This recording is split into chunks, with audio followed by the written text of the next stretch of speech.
All right, good morning.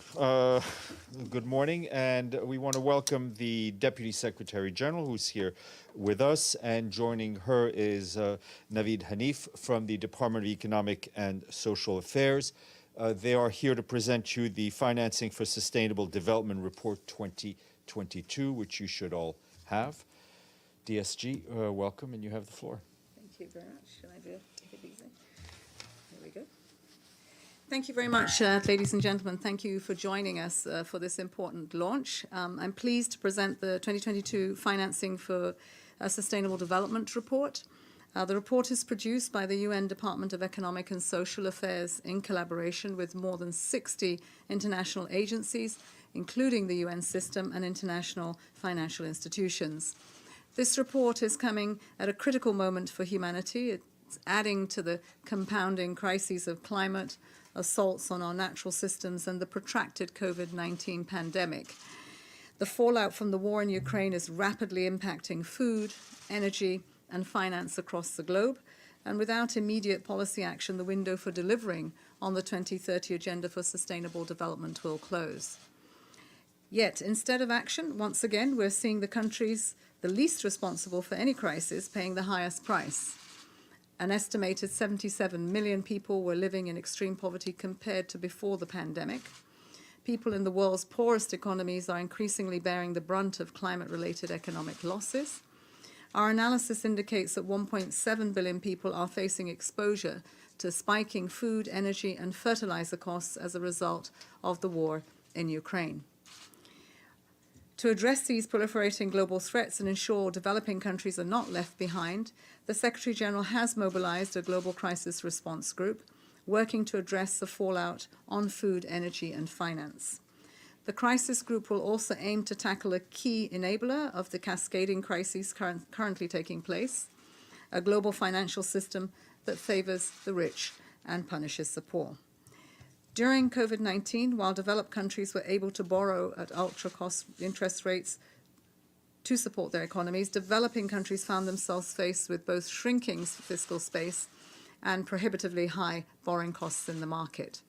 As a result, many were forced to cut spending in areas critical to the SDGs, such as social protection, health, education systems, and decent jobs, all needed to end the pandemic, to increase resilience to future shocks and provide the foundation for prosperity. It is creating a legacy of inequality that will not only undermine countries' ability to survive future crises, while sowing the seeds for greater discontent and instability.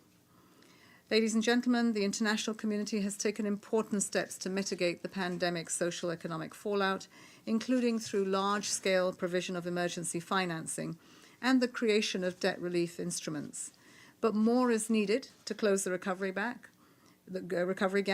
address the risk of debt distress, and secure a better future for our children and for ourselves. The recommendations in today's new report point to a way forward. First, the international community must urgently address financing gaps and rising debt risks. It would be a tragedy if donors increase their military expenditure at the expense of official development assistance and climate action. And it would be a tragedy if developing countries continue to default at the expense of investments in social services and climate resilience. Second, policymakers must ensure that financing is aligned with the SDGs and climate action. This includes public budgets, tax systems, regulatory frameworks, and corporate reporting requirements. Climate-related risks should also be integrated into debt contracts and financial frameworks. And third, we must improve information ecosystems. This will not only help policymakers improve planning, better manage our risks, and combat illicit financial flows, it will also help our markets to better evaluate sovereign risks, including the impact of credit ratings. Across the board, we must also take steps to improve our global financial system to ensure that it reduces inequality while increasing resilience. And as things stand now, those member states that have the power of the global financial system appear to be moving in the opposite direction. The Secretary General's biennial summit of UN member states with the G20, the international financial institutions, and other key stakeholders, as laid out in the SG's Our Common Agenda report, will aim to change this course. It certainly isn't too late. the Secretary-General is strongly committed to helping galvanize the collective action that is needed for our countries to recover better and to strive towards a healthier, more peaceful and more sustainable future that leaves no one behind. And so, my pleasure to introduce the report. Thank you. Thanks. Thank you very much, DSG. We'll go first to ED Letter, Associated Press. Thank you very much, Madam Secretary General. On behalf of the United Nations Correspondents Association, thank you for doing this briefing. A couple of questions. First, you warned about diverting money for aid, national aid, and climate from expanding military expenditures. Is this something you're worried about, especially in light of the ongoing war in Ukraine? And secondly, you talk about debt relief. This is an issue that's been going on for decades. What specifically would you like to see done to try and bring up the economies of debt-ridden developing countries? And just one final factual question. You say in 2021, 77 more million people fell into extreme poverty compared to 2019. What was the 2019 figure? I don't see it readily here. Thank you. Thank you very much, and great questions. Yes, of course, worried about the arms expenditure. Everyone is expected to spend there to protect those in Ukraine, but if we're taking away from overseas development assistance and the rest of the conflicts, the humanitarian crises, the development, then this is not going to work. What we need is additionality, and not to take one from the other. Already it is insufficient. Already we have seen a slide in ODA, and now's not the time. We are off track. We were off track before COVID. It was exacerbated by COVID, and now there are the global implications, which will set us back again on energy, on food, and financing for it. So, big message there. We need more resources, and not one that compete with each other. The debt relief, of course, you're right. It's been an issue that has been right at the very beginning of the pandemic. There were many solutions that were put forward. The DSSI was one of those to give some flexibility for countries and create the fiscal space they needed to respond immediately to the pandemic. This, I believe, needs to be extended. We need to see debt relief. We also need to see debt restructuring. But the conversation on debt needs to go deeper in a way that looks at how we create the space for investments, and that we are not seeing a debt versus investments. That has to be addressed in a much more holistic way. In many of the institutions, it is not always favorable, the frameworks that are created to deal with debt. And in many cases, those conditionalities are not useful to those countries that are trying to engage with our financial institutions. It's why the SG is asking for us to really look at the financial architecture. And to see how more equitable that can be. We cannot possibly have countries today who are borrowing at 4 times the rate of others that have, and they don't have. This is a constraint that we are all faced with, but perhaps Navid might want to respond to that. The 77 million falling into extreme poverty, this is about 200 million more than we had at the beginning of the pandemic. So, math. Navi, did you want to add something? I don't. Navi, did you want to add something? Yeah. Thank you, Stefan. On the debt issue, the United Nations for the last so many decades has maintained sovereign debt architecture is flawed, deeply flawed. Immediate measures, I draw your attention to pages 147, 148 of the report, what we have said.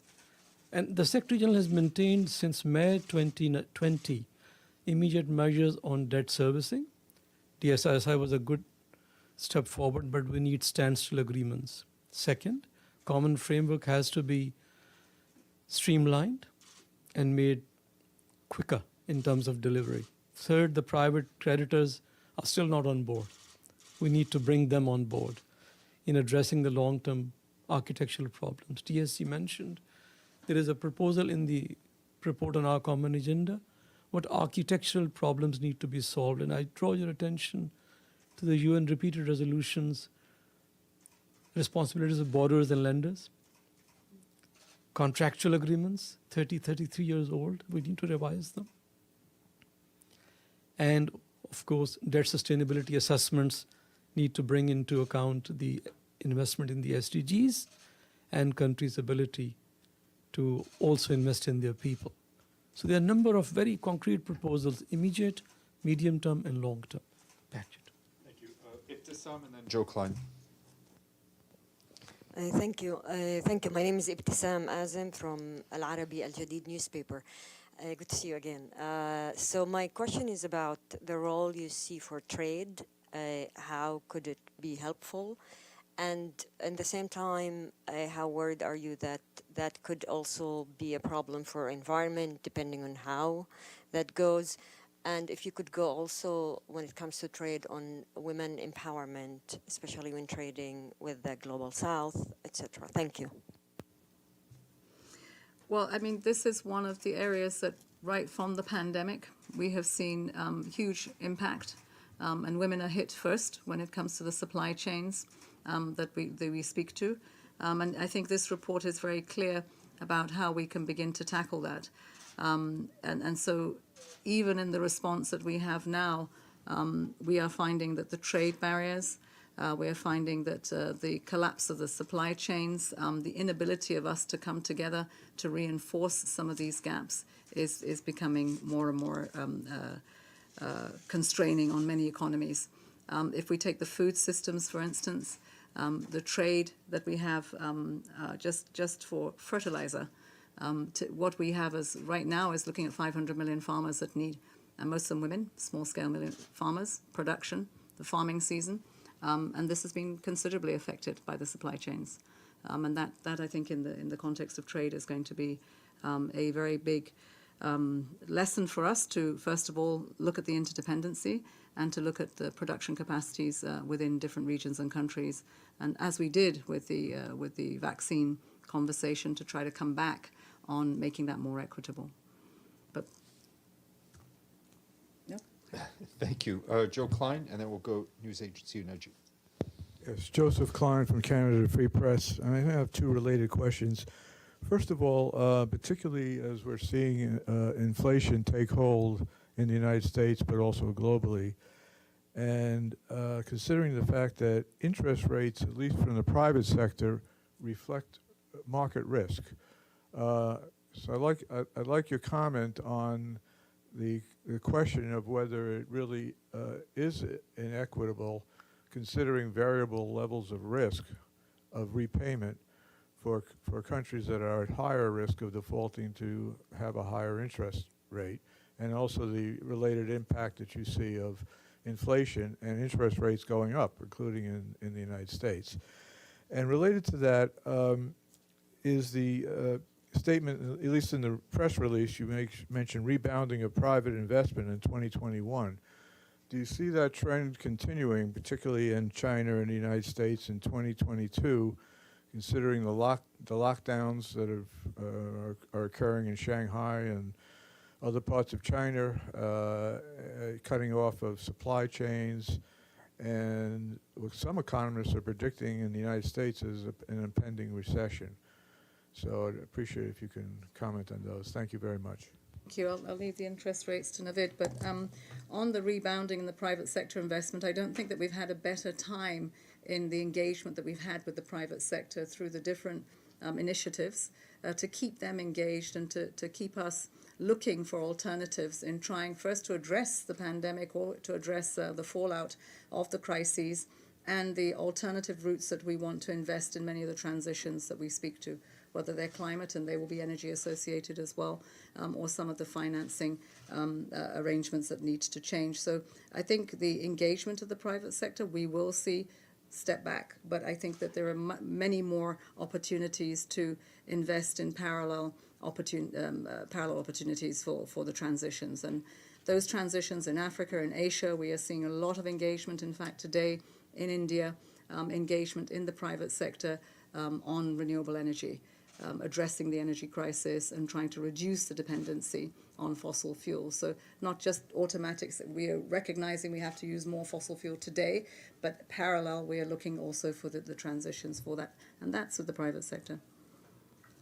Thank you. Also, my question on the market assessment of variable risks in terms of the setting of interest rates and the impact of rising interest rates on your projections for this year and the foreseeable future. Thank you. First of all, on the interest rates, during the pandemic, developed countries were able to borrow money at 1%. Developing country, 8%. And we did analysis. If you look at the credit worthiness of a country in Europe and Africa, some countries are not far apart, but the borrowing rate is 4 to 5% higher than in Europe. So this, and the Secretary General has not minced his words, has clearly conveyed this has to be addressed. So one factor which plays instrumental role is the credit rating agencies. 3 dominant agencies. Their methodology, and we have been very constructive in talking to them. They were here with us at the end of last month. Very open conversation that it's not only CRAs, it's the whole ecosystem of sovereign debt that has to be revisited. But CRAs, what can they do? First of all, they should be more transparent than they are right now on developing countries' ratings. Second, inject long-termism. Also give countries credit if they're investing in the SDGs. Their ratings should be a little bit lifted because of long-term prospects. Third, in addition to your short-term ratings, which they do because they are compelled to do it, it's the users who want them. Bring in scenarios of complementing that long-term prospects for a country to return their debt if they borrow it. So we are working with credit rating agencies to improve the system so the African borrowing costs go significantly lower. Your question on the interest rate, all over the world they're going up.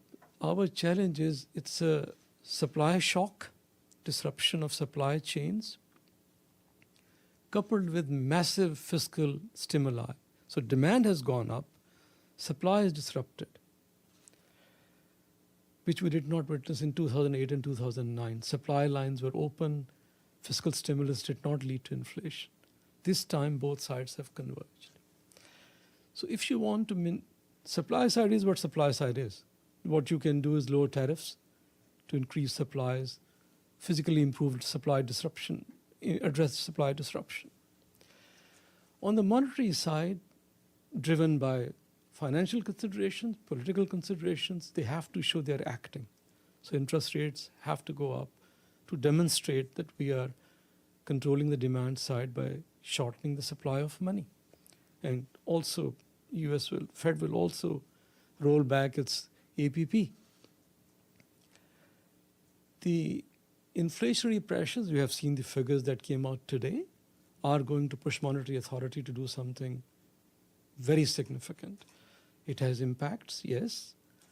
Capital flight, capital will become expensive for countries to borrow, but economics is all about choices. We don't have too many choices left, so we need to use both monetary policy as far as we can and fiscal measures to minimize the impact on vulnerable populations, on exposed economies. But it's a tough challenge to deal with, and central bankers are doing their best. Thank you. Thank you. Agency of Nigeria, please go ahead.